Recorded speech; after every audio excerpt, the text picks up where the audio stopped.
Which Side Podcast is a proud member of the Which Side Media Collective. This episode is brought to us by Peter Kropotkin. Peter says that I have been known to say, variety is life, uniformity is death. So, in celebration of the 100th episode of the Which Side Podcast, I will help bring variety to your wardrobe and save you from fashion death with limited edition shirts commemorating their great achievements. Order yours today at whichsidepodcast.com. Thanks, Peter. The shirts look really awesome. I'm really stoked about them. That's really awesome of him to do that.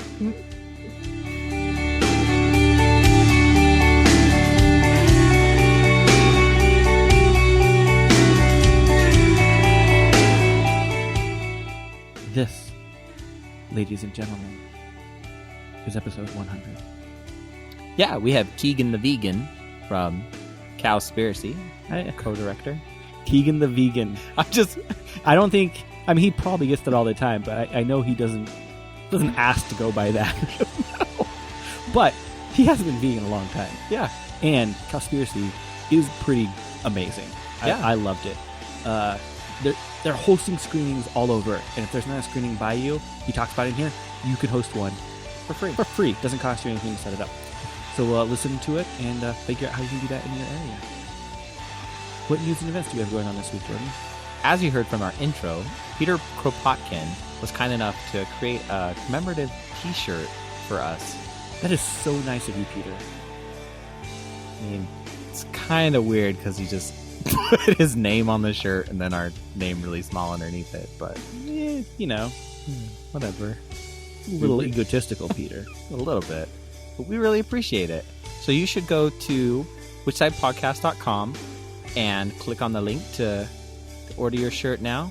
It's a limited time thing. It's kind of like a Kickstarter. They're only $15. So if it's like a Kickstarter, and if not all of them get ordered, then none of them get printed. So yeah, order, put one up, and get one for $15 today. teespring.com/Kropotkin.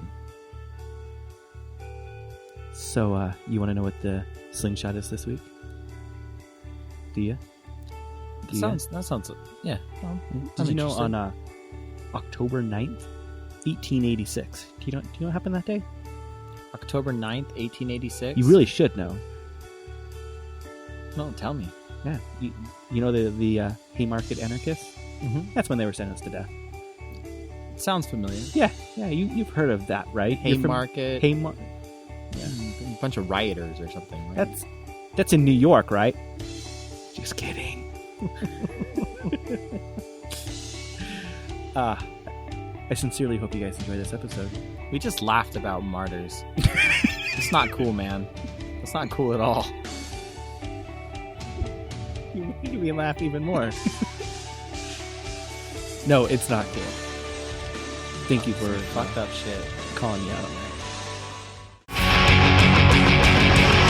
Which side are you on? Which side are you on? Which side are you on? Which side? Which side are you on? Which side are you on?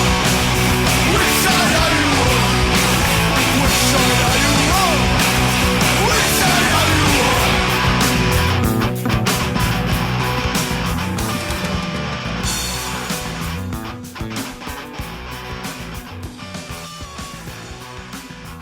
Hey, everyone.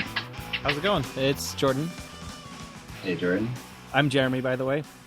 Hey, Jeremy. How you doing Nice to meet today? you. Pretty good, man. How are you guys doing? I'm tired. Like, honestly. Yeah. I hate weather changes, and right now here in Salt Lake, we're going through, the fall weather change. It's fucking horrible. It's getting cold.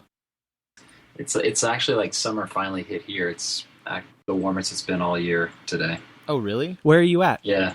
In East Bay of San Francisco. Oh, okay. Yeah. Yeah. Love San Francisco. It's sweater weather all the time. Yeah, except for October. September, October is when we get our summer. That's weird. Yeah. Now, otherwise, the weather's kind of miserable, to be honest.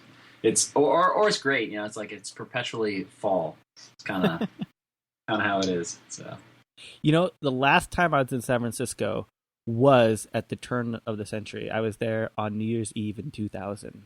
99, Nice. 2000. Yeah, I was on the beach for the collapse of the world. Nice, man. Yeah, it didn't happen, unfortunately. Yeah. Yeah, we all had high hopes. So what brought you to San Francisco? I've been traveling around for, the last 10 years, and just found my way up here. A friend of mine was managing a farm animal sanctuary about an hour from San Francisco, and was helping out there. Fell in love with this amazing woman through an animal rescue, and she lives here, and so I stuck around for the last 2.5 years. How is the animal rights scene in San Francisco? It's really strong. There's a lot of different groups, a lot of different organizations, and everyone's kind of got their own tactics and styles. But I would say it's really strong. You compare it to like what's happening in LA. LA's got a lot of different groups, and they're doing a whole lot. But I think for the Bay and for how big the population is here, I'd say it's definitely happening. There's always something going on. Do you got a lot of good eats around there too? Oh man, it's crazy. Particularly in the East Bay. There's just so much. It's like no matter what you want to eat, there's a vegan restaurant for it, practically. Yeah, there's my all-time favorite, which is Flaco's. It's all vegan Mexican place. Super good, super authentic Mexican. There's all vegan Japanese, all vegan soul food. There's an all vegan Filipino food truck, and then everything in between. All vegan donut. It's just everything. It's crazy. I kind of hate you. Yeah, I know, right? Yeah, but you don't end up paying for it. That's the thing. It's like if you live here, you go out to eat all the time, and like it just kills me as financially. That makes sense. I can't complain. We have a lot here in Salt Lake. Yeah, but Salt Lake's awesome, man. Yeah, we were in Salt Lake in August, and I was so stoked on how much there's going on there as far as food. It's crazy. Yeah, it's really exploded in the last 6 years, I would say, food-wise here. Because I remember when we were just excited when the very first all-vegan restaurant opened. We're like, holy shit, there's a place. It's all vegan. Right. Yeah, it's insane. I was just remembering the second time I was ever arrested was at a Neiman Marcus in San Francisco. Oh, yeah? Yeah, I got punched in the face by a cop with lead-filled gloves. Oh. Yes, that's I'm not surprised because all cops suck, but apparently San Francisco cops are supposed to be like the nicest cops in the country, because my ACAB attitudes haven't gone over real well with a lot of people out here, and they're like, oh no, cops are cool. I'm like, no, what are you talking about, cops are cool? And they're like, no, cops in San Francisco are the greatest. I'm like, yeah, I don't know, you carry a badge and a gun, you're not going to be great in my opinion. Yeah, Jesus fuck. No, I had a horrible experience. We were just doing a basic sit-in at the Neiman Marcus there, and they hauled us off into a bus, and zip tied behind your hands. They throw you in this bus, and they started throwing some old lady really hard against one of the windows, and so a couple of us started yelling, and that's when they just turned down and started backhanding us and punching us in the face.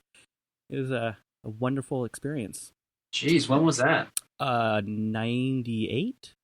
Yeah, things have changed pretty drastically for activists around here. There's been a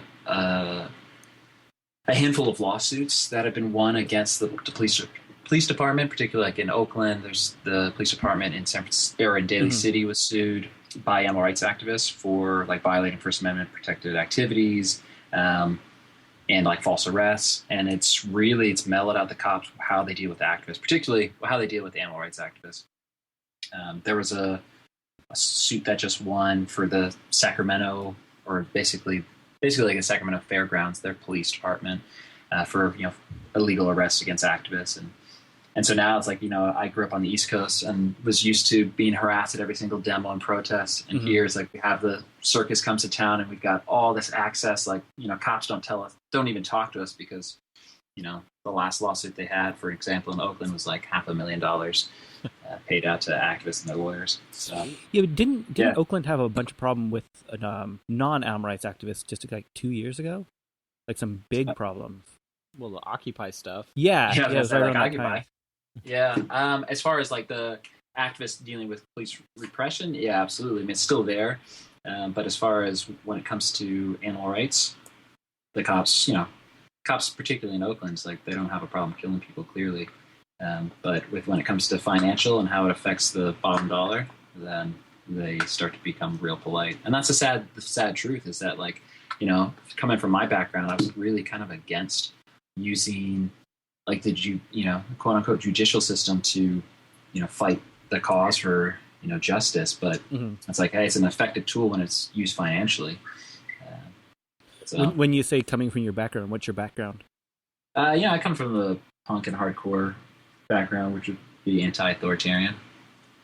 What would be like some of your major influences in the punk hardcore scene? Well, I mean, I'm a direct result of Earth Crisis. I became vegan, 17 years ago because of that band. So that's a pretty major influence.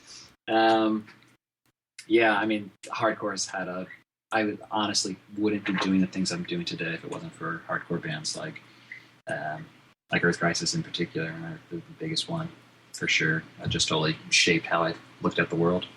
I was really surprised with the album True Till Death that they released just a little bit ago. Oh man, I was just listening to it. I after Gomorrah Seasons, it's probably my favorite album, like right up there with Gomorrah Seasons for me. Really? Yeah. Wow, that's interesting because that's my favorite record for sure. Oh yeah, I mean it's definitely my favorite, but True Till Death, it's right up there for me. Yeah. Yeah. Maybe it's just because it was a call back to classic Earth Crisis for me. Yeah. So it's like a huge remembrance of my, being a 16-year-old kid, going to their shows. Yeah. I feel it. I do like how Salvation of the Innocents is so AR. Like it's very thematic, yeah.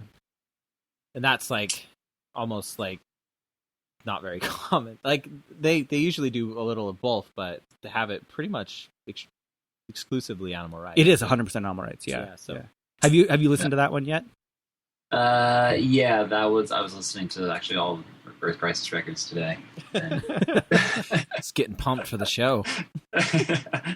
Yeah, I'm going through, like, I've been searching for new music, and unfortunately, man, it's like I just struggle so hard to find decent hardcore bands these days that like actually say something. And so it's like I get stuck in listening to 90s hardcore.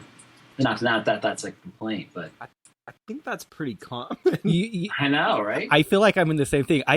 Find myself like listening to 108 all the time, and I'm like, I'm not fucking Krishna. What is this? Yeah, right. Hey, so I have a question for you guys. Yeah. Not coming from Salt Lake, not knowing the scene there. What are your guys' thoughts? And maybe you guys don't want to say it on your podcast, but what are your thoughts on the band Cherem? Okay. Yeah. So here's some. Yeah, you guys don't have to talk about it. That's fine. No, I don't. I really don't give a shit. So there's a lot. That's all you. There's a lot behind that question. I don't know anything recent about Cherem. Okay. So if there's anything recent, you'd have to fill me in. But the drummer of Cherem, I was in another band with him right before Cherem, and the vocalist of Cherem, I helped release another album for a previous band that he was in. So there's a lot of history there. Yeah. Yeah. I don't know if you want me to say anything else. I mean, I just wondered, like, there was a band that I was thinking about today. I'm like, I should go like revisit some Cherem stuff because I didn't know if they're still a band or what they're doing. It seems like they kind of just fell off for a long time. Most of them moved to New York, right? I know Billy tried to. Uh-huh. I know he moved for a little bit, but I heard he moved back. I saw Clint a little bit ago. And, you hear rumors and you don't know if they're true, so I don't want to say rumors that, I can't substantiate. But here's a fun fact about Cherem. They started out as a joke band, 100% joke band. Really? Uh-huh. They started out playing shows as a chugga joke band. And Harold sang for him or something? Yeah, there was a local kid named Harold that sang for him. Just to make fun of the constant breakdowns at the time. And then everybody loved their shows, and then everyone got into the shows. Yeah, So they got Yeah, serious. that's it. Yeah. Hey, were you involved with what was it, Life Sentence Records? No, what we did was called Enmity Records. Okay. Which was we did 2 releases total. Which All one right. of them was 78 Days After Death, which was Billy's band, who was the singer for Cherem. Yeah. And then there's Clear. That's also another Utah band that everyone knows about outside of Utah, but not very many people know about in Utah anymore. Yeah. Oh yeah, I don't know. Clear. Are they a vegan band? No, they were just a straight edge band, but they were, I don't know, like a good 8 years before Cherem. Yeah. They one of the guys ended up playing in 18 Visions. Oh, cool. Yeah. They're, I mean, probably the best hardcore band to come out of Salt Lake. I would honestly say that. Even though they weren't all vegan. So. And then also Parallax. You're right.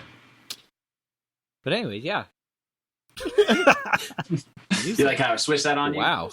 Ask you guys a bunch of questions. Yeah. No, I love questions. I thought you were going to go into like, was Salt Lake really so violent or something? Yeah, like yeah. I that. thought you were totally gonna go for like. So, what do you guys think about that death, that murder? That's the usual questions. I visited Salt Lake like back in the height of all that, and I mean, it's just such a joke, man. Like, I grew up in Richmond, Virginia, which, you know, a lot of touring bands will, you know, call Fist City because it's like so violent and it's so aggressive and it's like so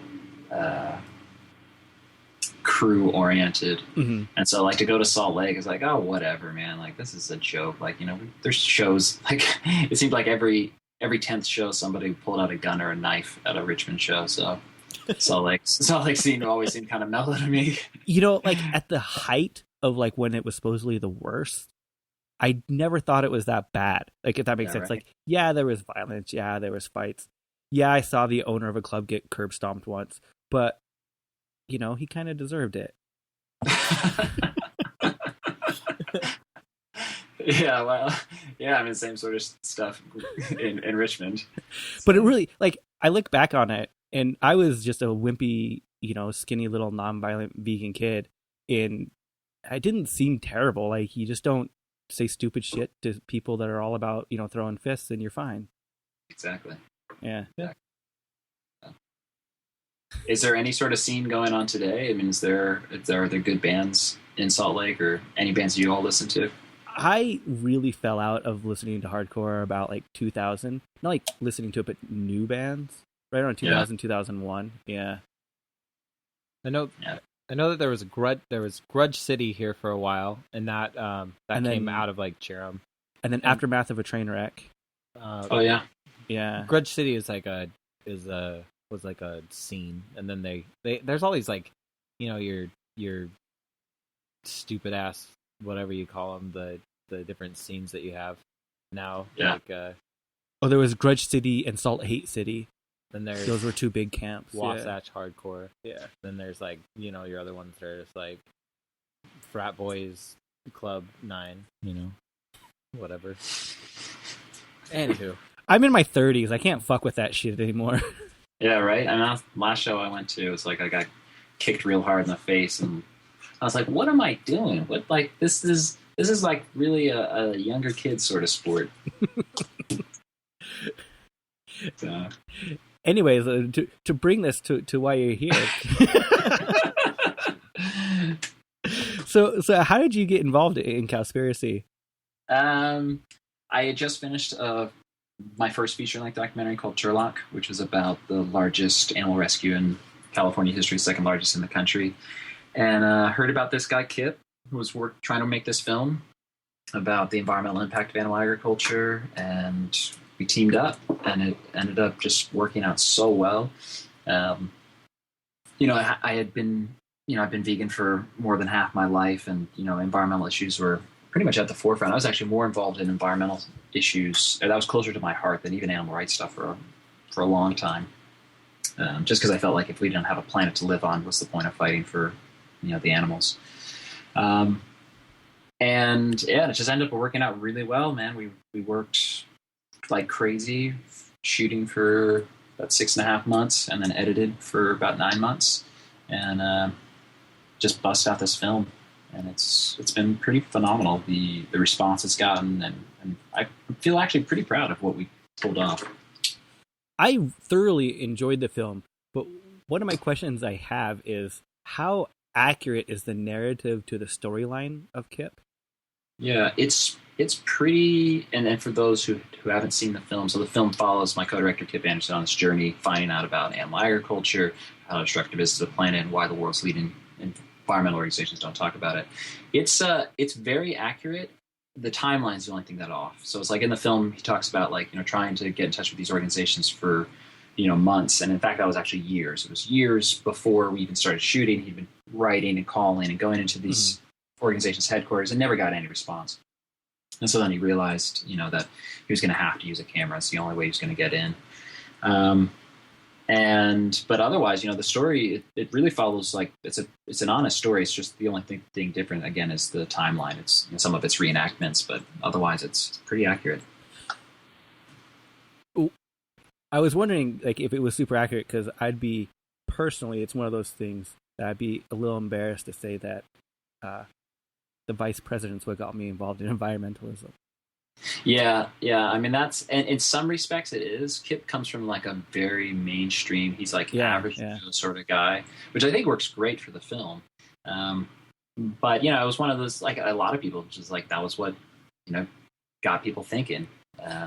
It's one of those moments in the story where you're like, I don't know if that's real or not. I just, you know what I mean? Like, it's almost too embarrassing to be fake, but. Yeah, we talked about that, like, but again, some of that is played up a little bit more than maybe is true. Mm-hmm. But again, it's, to get audiences to identify with him as like, he's who he is, and who he is in the film is like a very identifiable, I think, likable person. It's like, hey, this is somebody I think average Joe kind of sees. One of the things that really, really struck me with the whole film is something that I've always struggled with.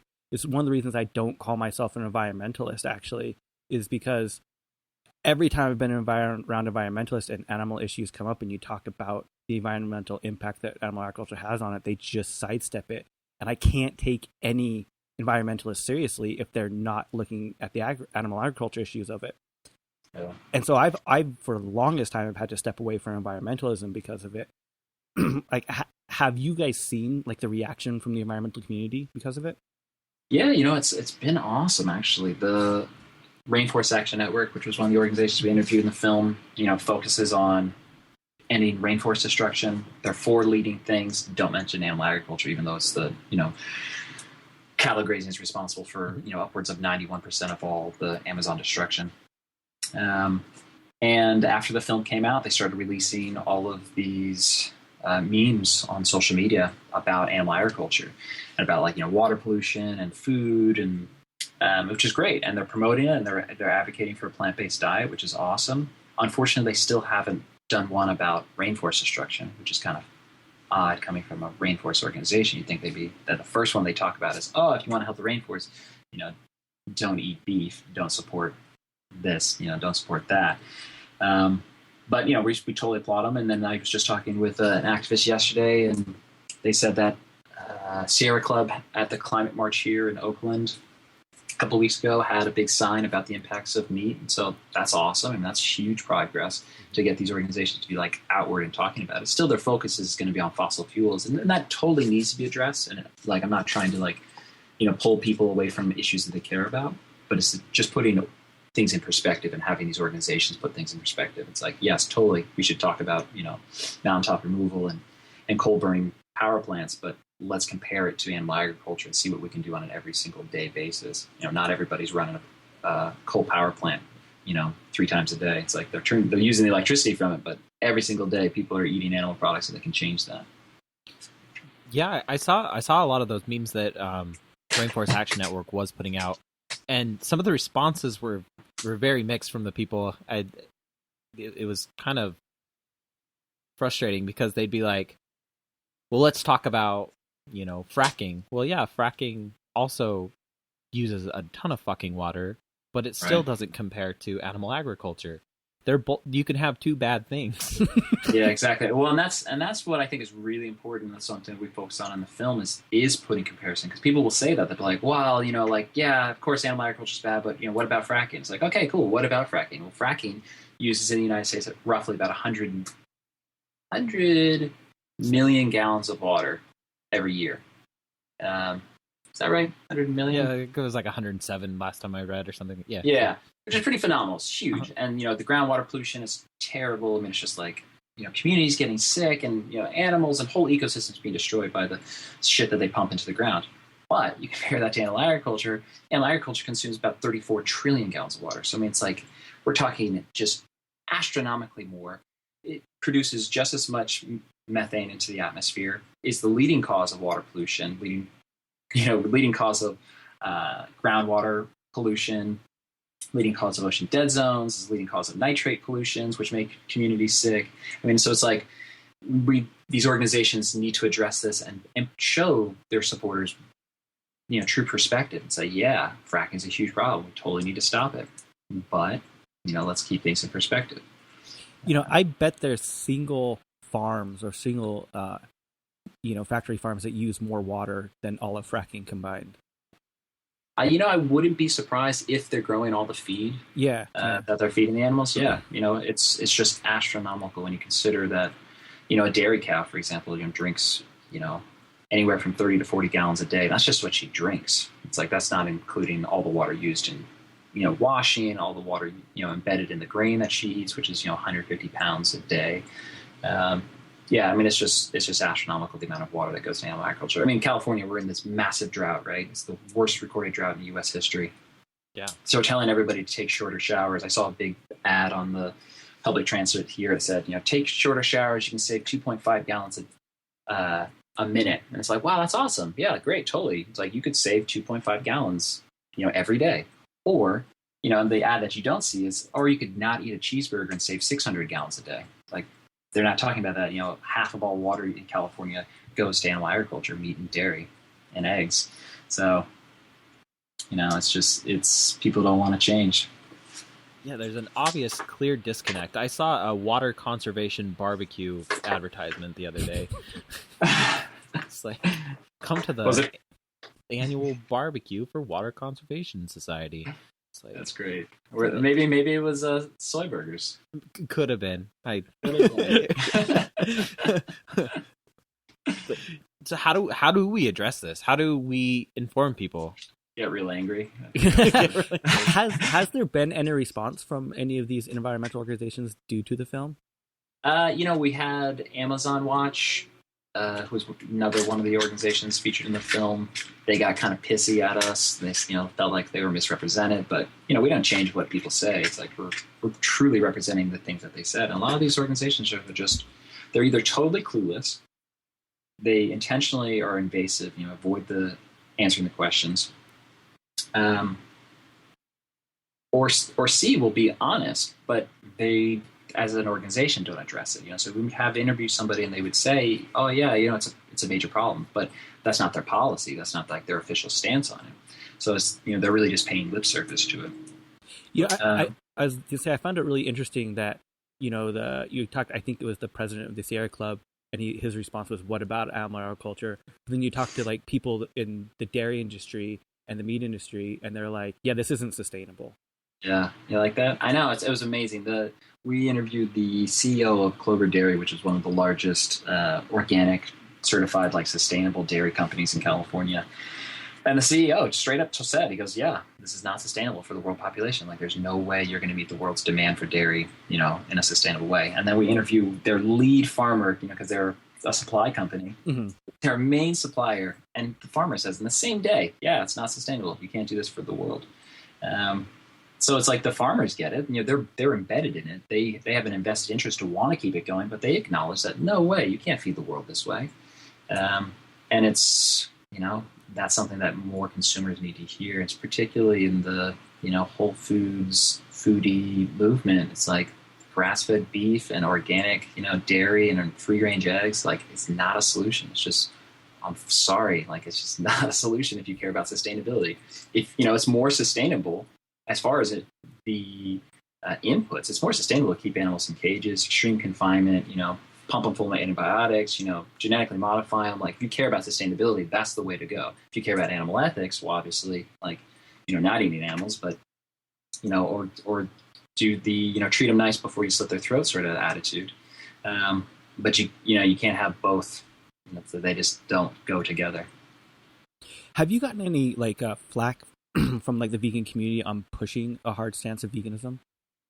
The hardest criticism we have gotten, but to be honest, the hardest criticism that I've gotten for the film has been from one of the researchers that we referenced one of his studies in the film, and he like just totally berated me. But otherwise, the biggest criticism we've gotten has been from vegetarians. They don't like it. Oh, the great hypocrites, as I call them. Yeah, that's it, man.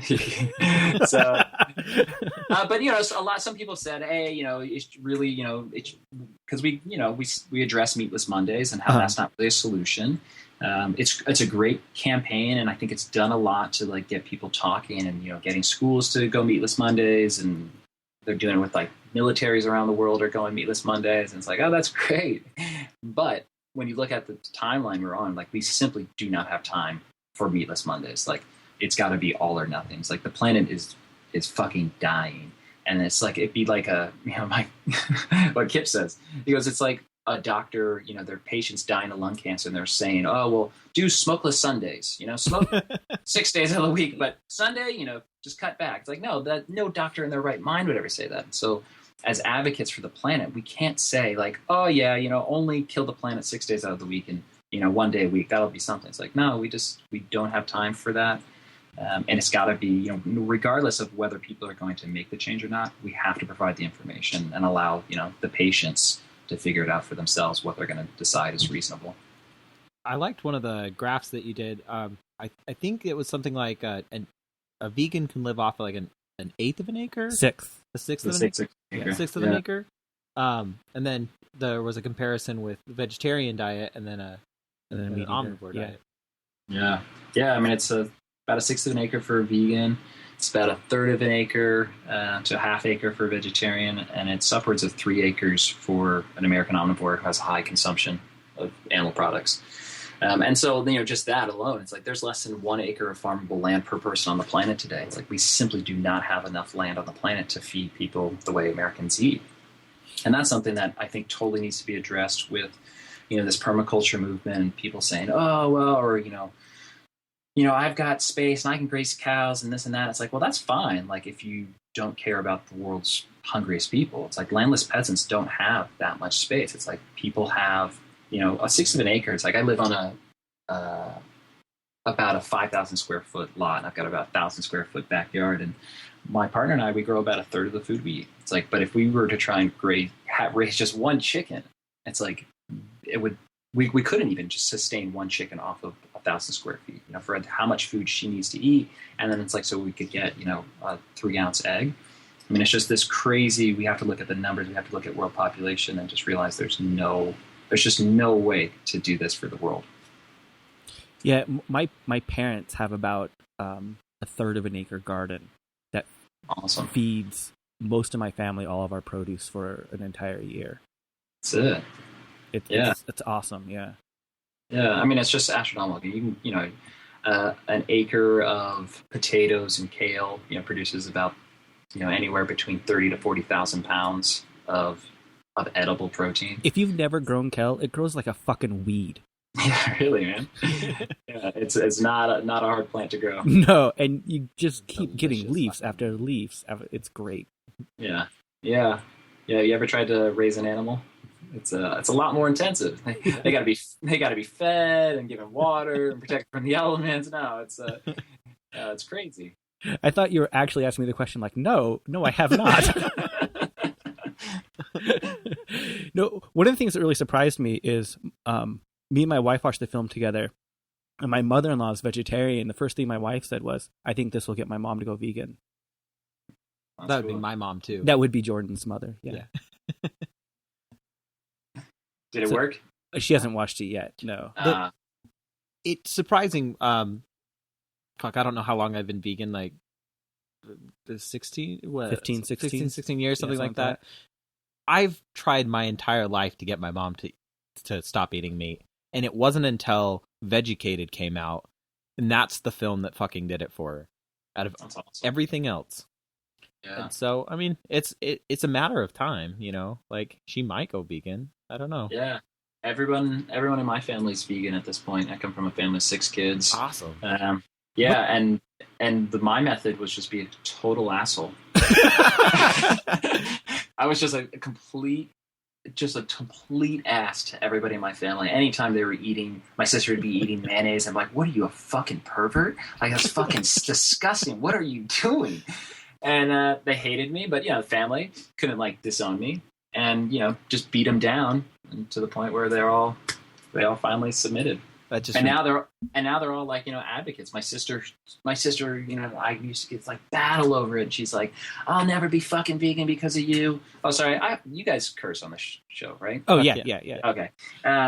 And here she is today, hardcore animal activist. She works 60 hours a week advocating for animals. And it's like, yeah, it's awesome. So how old were you when you went vegan and became this asshole to your family? 12 years old. Jesus fuck. Yeah, I love you. Yeah. I was 13. Yeah. That's awesome. Yeah. That's awesome. Same time. Yeah. Yeah, so what made you go so young? That's the question I always get, because I went completely vegan at 13, vegetarian at about 11. What made, at such a young age for you, what was the cause of that? I very fortunately, I was raised vegetarian. And so we had 2 rules in my house growing up, which was never hurt anybody. And that meant don't hurt, your brother's body, don't hurt a cow's body, your chicken's body, don't hurt anybody. And always question authority, which I feel like are just amazing ways to raise a kid. Sounds like a kick-ass family. Yeah, it's pretty cool. It definitely backfires for a lot of aspects of your life. It definitely backfires for the parents. But so I already had this idea of compassion and that you shouldn't hurt others. And then, I was introduced to Earth Crisis when I was 11 years old from an older straight edge kid. And here they're talking, I got the all out war record on the back. It said, go vegan. I'm like, well, what's go vegan? And so, found out about it, and it just made sense too. And it's like, well, if I'm going to question authority, it's like, I'll question my parents' authority on, they just say this is enough. And it's like, well, it's not. And that band truly, it completely changed my life. Fortunately, you rebelled for the better as opposed to going the opposite direction. Yeah. But, like, people say that about, like, raising kids vegetarian or vegan. They're like, oh, they'll just rebel. And nobody in my family stopped being vegetarian. Every single one of them, again, has gone on to become vegan. So I think when kids are raised with, respect, that it's the possibilities of continuing down the path of compassion are very high. That is one of my fears. So I have a 7-year-old daughter. And it's really interesting being, a vegan anarchist raising a kid, because you're trying to instill all those values into them at the same time. And it's a hardcore question authority. It's like, we learned about police today. And she's like, yeah, they suck. They put my uncle in prison, things like that. So. Yeah. But I think I'm so thankful for how I was raised with that. My mom, I remember 2nd grade, I was first, maybe kindergarten even. We had to do the Pledge of Allegiance, and she told us, she said, no, you don't have to do that. She said, you can sit down. She goes, if you don't believe the words that they're saying, you have no reason you have to stand up. So it's like, as a first grader, it's like, sitting down when everyone else is standing up to do the Pledge of Allegiance. And I'm so thankful for that. It's like, it meant for a life of like, not being able to hold down a steady job and, being broke and having run-ins with all kinds of authority figures. But I think it totally has enriched my life, and I wouldn't change it for the world. So it's funny that you said the whole Pledge of Allegiance thing, because it's an issue that I've always been afraid with my daughter. She's just like you. I'd never had that conversation with her where you don't have to do it. She came home one day and she's like, they tried to make us say the pledge and they said God. I don't believe in God. I'm not going to do this. That's awesome. And I'm like, yeah, it's fine. I won't make you. But did you have any problems with your school with that at all? Yeah. Teachers, would say you have to stand up, and I said no, I don't. And they say, yeah, you do. And I said no, my mom said I don't have to. And it was it was this thing. It's like we were total troublemaker family. We're total oddballs. Vegetarian kids. We all have weird names, and And so it was kind of like, brushed off. But no, I think my mom really instilled in us that you have a voice and you should use it. And you should never stay silent in the face of injustice. And that means even for yourself. It's like my mom and Carl Buchner are are the reason why I am who I am. We've been super lucky with my daughter in her school. They haven't said anything yet, but she knows that we fully support her and she can do whatever she wants. But her school is a little more radical than I remember schools being, because she'll say things like, "I hate the Pilgrims. They killed Indians," and things like that all the time. That's awesome. Yeah. Yeah. I mean, that's so great that you're raising her with that and that sort of consciousness. I definitely feel for her though for the years to come. She actually watched because as you all know, it's like. Oh, so what were you saying? Nice. Oh, just as you guys know, it's not always an easy path to walk down. Oh yeah, yeah. I was gonna say she watched Cowspiracy with us, and we asked her what she thought of it afterwards, and she's just like, "Well, I'm already vegan." That's all. She's like, there was nothing else to it for her. That's cool. And I gotta tell you, it kind of didn't help my superiority complex of being vegan, because it really helps you go, "Yeah, I'm vegan. I already do fucking enough. Fuck all you guys." Yeah. I mean, that's definitely something like that we've talked about quite a bit between Kip and I, because I feel very serious about conservation issues, and you could easily say like, "Hey, I don't need to take short showers because I'm vegan. Like I save so much water already. I save 1,200 gallons a day. Like I can take hour-long showers if I wanted." But I feel that we should all do everything we can, and it's like we want, again, kind of in solidarity. It's like there's campaigns that people do that I just think like I don't feel as passionate about, but I still do them just because I'm like, hey, that's important to somebody else. Like I'll do their little part. Hopefully they'll do my bigger part. So when going on tour, what were some of the questions that you guys got at the Q&A? The biggest question is, have you guys gotten any threats from the industry? And we're fortunate that we haven't received any sort of legal threats at this point. We've had, Beef Magazine, which is, I guess, one of the industry's biggest publications, did a write-up of the film while we were on tour. It said, it's called, like, Why Ranchers Should Care About the Documentary Cowspiracy. Oh, yeah, I read that.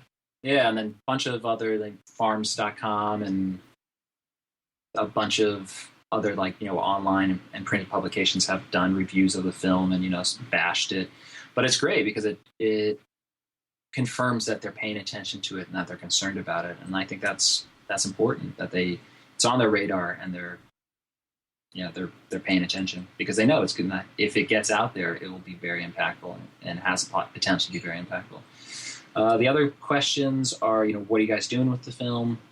And, how are you getting it out there? We're doing, right now people are doing tug screenings, which is totally free. You can organize a screening anywhere in the United States if you go to our website, cowspiracy.com, you click host a screening, put in your zip code, and it gives you a list of theaters, and they get back to you and they say, hey, this is what your minimum is. It doesn't cost you anything to organize. Tickets, of course, cost money because you've got to pay for the theater. But it's like no risk, and so that's been awesome. We've had 160 screenings throughout the U.S. with that. And then we're talking with some larger distribution channels to get the film out to like mainstream audiences, which is really what it needs to be. Right now, it's kind of like getting that groundswell and the ground, the troops on the ground, excited about it and passionate about it, and then hopefully have them take it as a tool out into the bigger community. I was going to say, are the distribution channels, are they kind of fearful of the message of the movie? Some of them, some of the big ones, we've only reached out to a few distribution companies, and they've been hesitant. They're like, I don't know if they, it's a radical film. But we've had a bunch of smaller and some pretty big distribution companies approach us and say, hey, we were interested in the film, because they see it as, hey, it's controversial. It means it's going to get a bunch of attention. It's great from a marketing standpoint. So they're concerned. They've got, $1 million lawyers, and it's like the cattle industry doesn't necessarily scare them in the same way it does the smaller guys. Have you considered streaming options? Yeah, so we were looking at that, and we've actually, right now, the film is in pre-order. We'll be releasing it in November for digital downloads and streaming, and the DVDs. And we looked at just providing the film for free from the beginning. We're like, hey, let's just make the film and we'll just get it out there for free.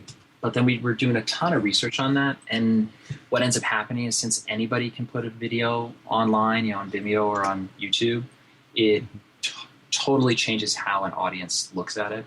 Mm-hmm. So the legitimacy of a film, all the facts will be questioned that much harder if it's viewed in a non-traditional venue, and then your reach outside the immediate community is very small. So you might have this blossom where you get 100,000 people to watch the film, but it's 100,000 people who already agree with the message, mm-hmm. and then you don't have a big crossover. And so if you go a traditional route, which is what we're trying to do, it's still in a very grassroots way, to have the film in traditional theaters, so it has that legitimate feel. It helps legitimize the whole message, and people don't question the stats in the film, which are 100% backed up by science. Every single stat that's used in the film is linked on our website and our facts check page, where you can see the actual study that we're sourcing from. But so we're trying to go as mainstream as possible to, again, reach as mainstream an audience, and eventually the film will be available for free. But at this point, we have to keep it kind of under lockdown so that we can negotiate with some bigger distribution channels. They're not going to be interested in a film that's already available for free. And these big channels will get the film out to, again, a much wider audience than Kip and I ever could.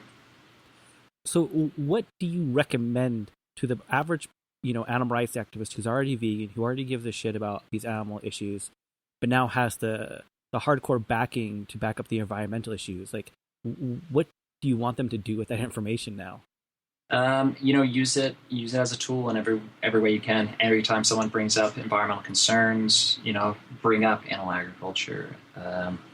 If you're a member of any of these organizations, write, call, email, go to their headquarters and demand that they talk about it. But using Cowspiracy as a tool once it's on DVD, giving that film to every person who buys local and cares about the environment and cares about food safety issues. But really just use the information, whether it's with Cowspiracy or just all the resources we have on our website, to get this conversation going, because it really needs to be at the forefront of the environmental conversation. If it's mentioned at all, it's always like this, bastard stepkid who cattle is bad for the planet, and that obviously needs to change if we care at all about the livability of this planet. I think a lot of the times, when people think about the environmental issues with it, and they think about cattle grazing or husbandry, whatever you want to call it, they always just view it like, oh, you guys are just talking about cows that are farting all the time. That's what this is all about. I don't think they really get the true causes of all the impact. Yeah, and that is definitely it.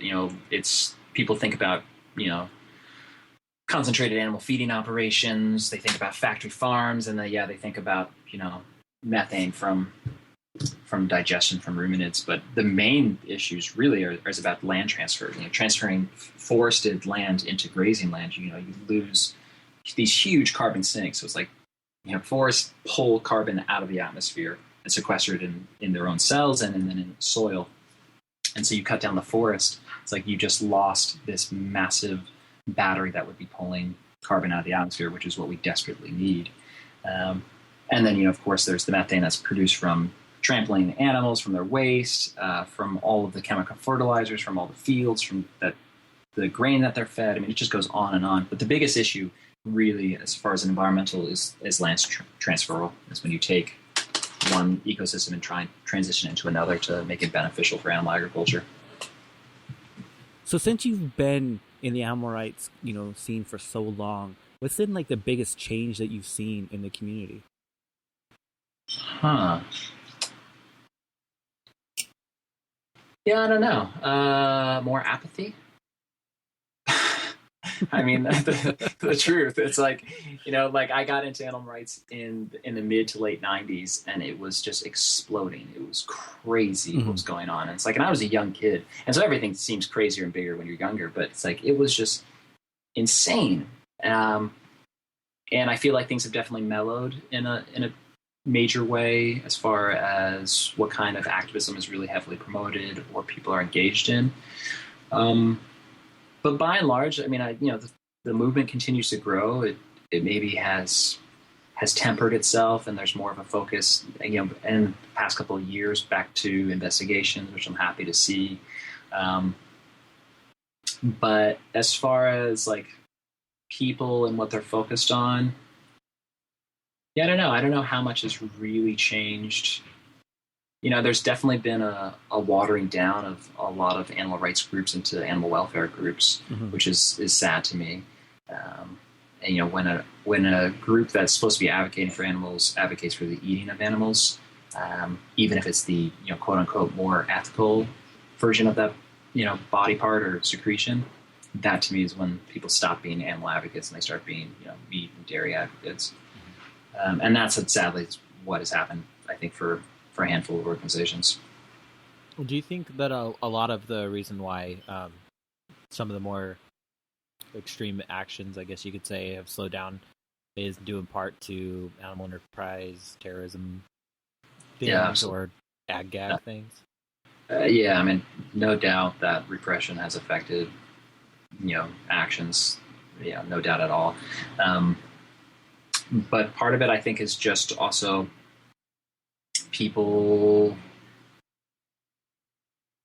are really selfish, and I can say that because I'm a selfish person. But I got a very clear message of this. I was on tour in Mexico a few years ago, 6-week tour throughout all of central Mexico. It was awesome, and meeting just amazing activists and talking with them. And we're playing, because I have an acoustic band called True Nature, and we're playing the show in Leon, Mexico, and they told us that, oh, yeah, it's a benefit show, and I didn't know what the benefit show was. I was like, yeah, cool. And so I'm talking to the organizer. I'm like, so what's the benefit for? And they said, oh, it's for a friend of ours. He's in prison for blowing up a bank. I'm like, what?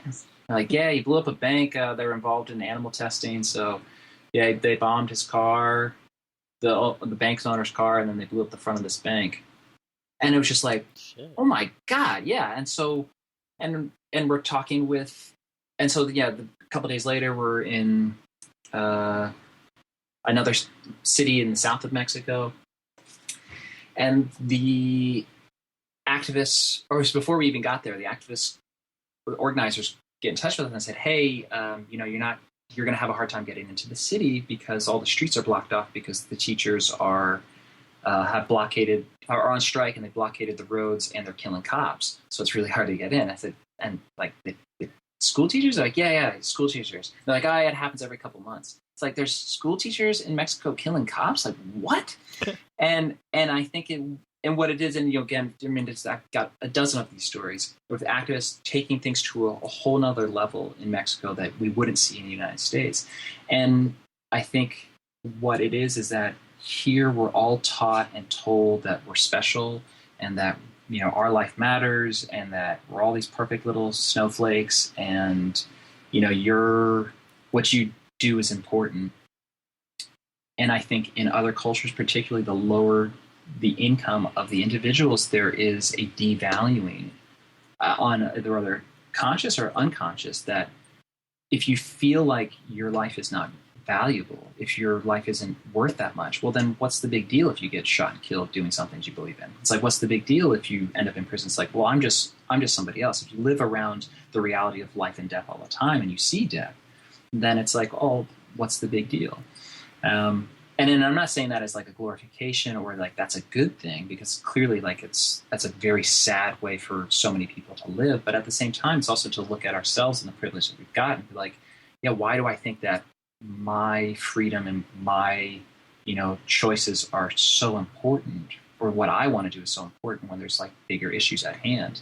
And that really changed me and the type of activism I did, because I said, yeah, it's like, well, I think in the United States, everybody wants to be Martin Luther King, and forgetting that there was 100,000 people, nameless people, who were getting, shot at and lynched and beaten and, attacked by dogs and, thrown in jail, that we'll never know. And the only reason, and that we should be striving to be those thousands of people, nameless people, and instead of striving to be the Dr. King's and Malcolm X's. I've noticed that a lot with Mexico, and not just like in activism, but like even the anarchist Black Cross in Mexico is doing so much shit that the other North American anarchist Black Crosses, while they're doing a shit ton themselves, just can't compare. It's a whole nother level. And like the, you know, it's so interesting in different parts of the world how people deal with activism and how they focus on and what they focus on. So I think, again, for like activists here, it's in no way to denigrate all the awesome work people are doing, because people are doing just amazing things across, you know, spectrums, you know, in and outside the animal rights movement. It's just, I think there's a different perspective on priorities. So how do you fix that? Get real angry? No, I don't know. You know, I used to live in Sydney, Australia, and there was a highway barricade that I had walked past every single day, and someone spray painted "Fight Apathy," and then someone spray painted after it, "Or don't." So I mean, I think it's part of its apathy. I think, you know, living by example, I believe really strongly in that. You know, never being silent, and just, you know, even if you're just the biggest asshole in the whole world, it's like, just don't ever shut up. And when it comes to things that you care about. Peaceful protest doesn't get the job done. Yeah, I think it has its place. I definitely think it has its place. I mean, I'm really in favor of all tactics. It's like whatever people need to follow what's in their heart. You know, it's like I way too often see people leafleting who just like, they're just not cut out for leafleting. Like they're either like way too angry or they're just way too nervous. And it's like, you know, do something that like you're good at and that feeds you and that you're going to be able to sustain. So it's like if you're a super angry punk, like maybe, you know, leafleting is not the best, you know, bet for you. It's like maybe like, you know, destruction demos are what makes sense. And I just think people just really need to follow what's in their heart. And for a lot of people, people want to be peaceful and they want to be calm. And I think that's awesome. And that's totally needed. People just have to follow what's in their heart. So kind of along the same lines, what do you think, or what would you like to see the movement doing or utilizing as a tactic that you don't see really being done very often? Yeah, I don't know if I want to talk about that. Fair enough. No, you know, I would like to see more of a crossover in environmentalism, and that's something that, you know, if Mercy for Animals, for example, an awesome organization that's doing a lot, you know, and undercover investigations, it's great. It's not as, you know, if they start talking about environmental issues, you know they're coming from an animal rights perspective. But I would like to see more of that mixing, because it's like, if we don't protect this planet, it's like, if there's not a livable planet for us to live on, it's like, well, then saving the animals, that, you know, it just doesn't work. We've got to take environmental issues very seriously. And so I'd like to see just not redirection, but more attention given to environmental issues because of how pressing it is. And it's something that we all we know about. Oh yeah, you know, the planet's dying. We're in, you know, deep shit with all of this. But doing research on this film, it's just like, it just brought it to the forefront of just how unbelievably destructive what we're doing to the planet is. And that we just don't have time to mess around with anything else. We've got to get this, you know, we've got to take care of this. But I think what I'd like to see just in the animal rights community is focusing on actually advocating for veganism, and not, you know, baby stepping, holding people's hands and pandering to people's weaknesses about like, eat less meat, or, you know, buy free range and organic and all of that shit. Like really talking about actually standing up against animal abuse and consumption. One of the things that I always like to talk about, and it's something because I've struggled with over the past couple of years, but how do you know, keep moving and not end up being so apathetic like you're talking about, and not end up being so, you know, bitter and jaded? Do you have somebody who can answer that? Yeah, that's why I asked, because it's fucking rough. Yeah, I mean, I do keep hope, because from the way I look at it is that we're gonna see a massive shift in the way people live and eat, because we have to. There's just not a choice. Like the other option is, 2/3 of the world's population dies of starvation and exposure to the elements. It's like, and that's a very real possibility, and that could happen. But I think what will more likely happen is that we'll see a shift. And if you look at historically, societies have hit ecological breaking point. They've shifted, or they've gone completely, they've disappeared. So that's where I kind of have the hope and faith. And then also, after 17 years of being vegan, it's like I look at it and, how ridiculously easy and mainstream veganism is today compared to 17 years ago is, it's just crazy. Like the fact that Hampton Creek, for better or worse, sells beyond your Just Mayo in Walmart. It's like dollar store. That's a dollar store. I mean, that's just like mind blowing. And that's just the beginning. I feel like we really are at the beginning of this massive shift in how people eat. And, I think that's kind of what gives me hope. And the other aspect of it too is, we're all fucked, but I can minimize suffering today. And it's like, what can I do today to minimize suffering? And that's really kind of where I come back to. It's like, well, regardless of what's going to happen in the world, regardless of whether people will change, it's like, what can I do today? Well, we could never talk to another vegan and not talk about food. So what is your favorite vegan junk food right now? Gosh, I'm actually trying to eat healthy. I used to have a really active lifestyle. In the past year, I've been editing, and so I'm been living very sedentarily. My favorite vegan junk food, taquitos from Flacco's, is probably as junky as it gets, and they're pretty awesome. What do they put in their taquitos? It's some sort of soy meat, and then deep fried in the tortilla. I mean, it's greasy and delicious. Well, that sounds amazing. Yeah, my wife gets them all the time. Yeah, it's awesome. If you guys ever come to Berkeley, it's definitely the place to go. Awesome. Yeah. I need to go out there. There's Counterculture Labs and also the people that are doing the real vegan cheese. Yeah, they're out there. And then, just Oakland and Bay Area and all that. It's just fucking awesome. Speaking of that area, did you ever, this would be late 90s, early 2000s, go to Michael's out in Berkeley? No. Damn it. I'm trying to find other people that have been there just so we can reminisce of how fucking amazing it was. What was it? It was a 50s vegan diner. Oh, that's cool. There's we've got Saturn Cafe here, which is all vegetarian and 90% vegan, which is 50 themed diner. Do they have awesome onion rings?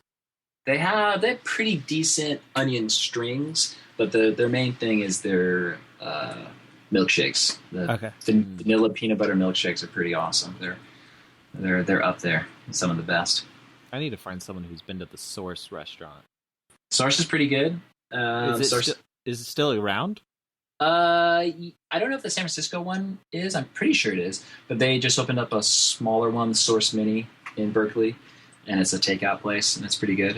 I think the Berkeley one's totally vegan. The San Francisco one was vegetarian. And that was that weird cult, right? Oh no, that's Cafe Gratitude. Okay.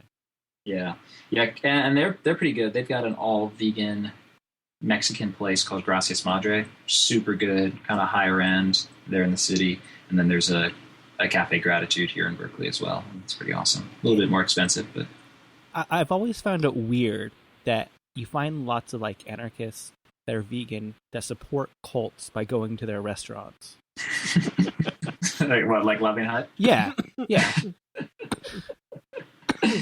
Yeah, well, you also have a lot of anarchists who support Sea Shepherds, which is very much, I love Sea Shepherds for what they do. Very, very much the opposite of an anarchist organization. That is very true. Yeah. And that's one of those things, to be honest, that's anarchism is the the philosophy that makes the most sense to me on an emotional level. Mm-hmm. But then when I look at it and like having worked in collectives and having worked with groups and it's like, and having been involved in organizing, man, does totalitarian rule seem so fucking great.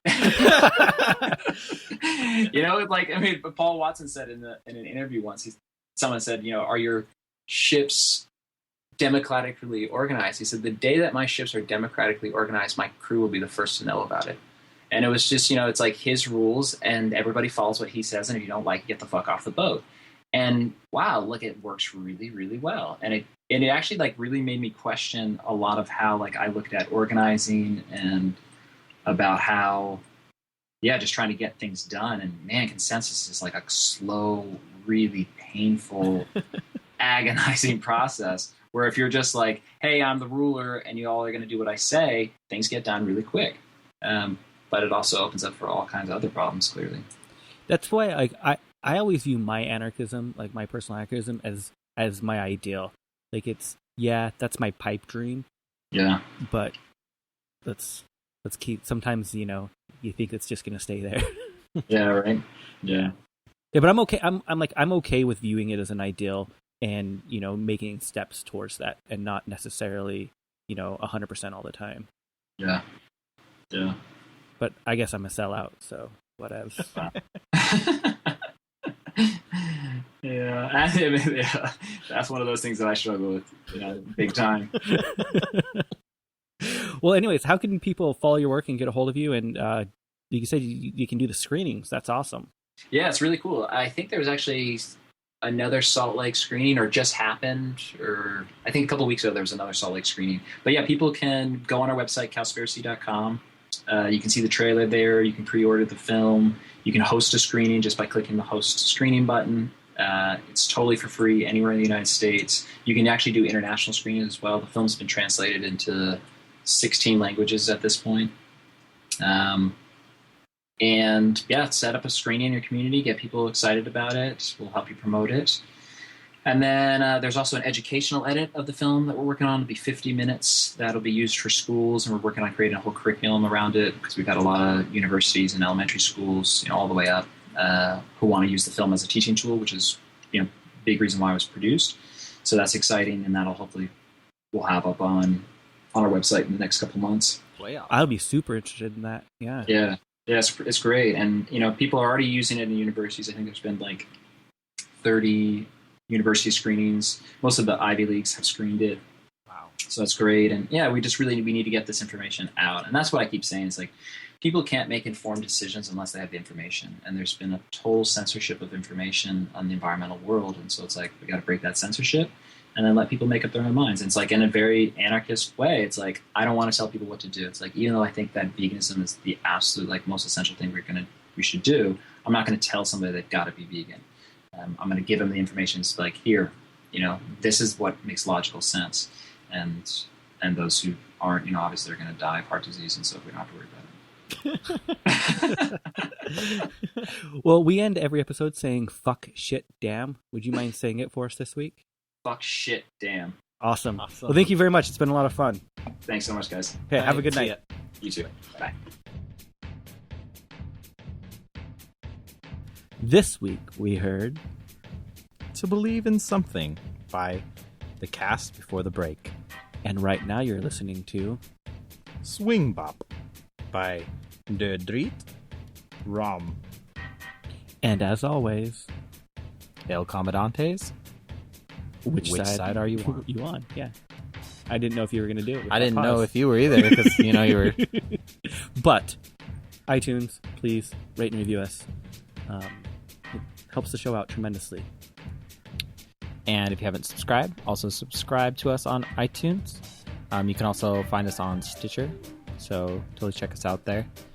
If we aren't friends on any of our social medias, totally friend us, like us. And hopefully we'll have an Elo coming soon. Maybe. But yeah, so... Just all those available at whichsidepodcast.com. Whichsidepodcast.com. Along with the Kropotkin shirt. Click on social. Speaking of that, maybe we should mention one more time just to rub it in. Friend of the program, Peter Kropotkin. designed a shirt for us celebrating this 100th episode. You can get the shirt for the low cost of $15, which is honestly the cost of the shirt. We aren't making any profit from this. They're not even trying. I mean, Peter. Peter, not yeah. making Peter's profit not, from yeah. this. But order yours today. It's a limited edition. So go to whichsidepodcast.com and click on the shirt, or you can go to teespring.com/Kropotkin. That's KROPOTKIN.